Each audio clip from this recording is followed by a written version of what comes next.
અમદાવાદના એસઆર કામગીરીમાં બીએલઓને નોટિસ મુદ્દે શૈક્ષિક મહાસંઘનો વિરોધ, જ્યાં અખિલ ભારતીય રાષ્ટ્રીય શૈક્ષિક મહાસંઘના અધ્યક્ષ મિતેશ ભટ્ટનું મહત્વપૂર્ણ નિવેદન સામે આવ્યું।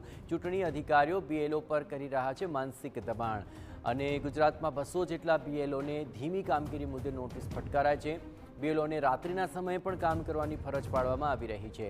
સર્વરની કામગીરી ધીમી હોય તો બીએલઓ કેવી રીતે જવાબદાર તે સવાલ ઉઠાવ્યો અને બીએલઓને જવાબદારી સોંપવાથી સમગ્ર ગુજરાતમાં શિક્ષણ કાર્ય ઠપ થયું હોવાનો પણ આરોપ લગાવ્યો।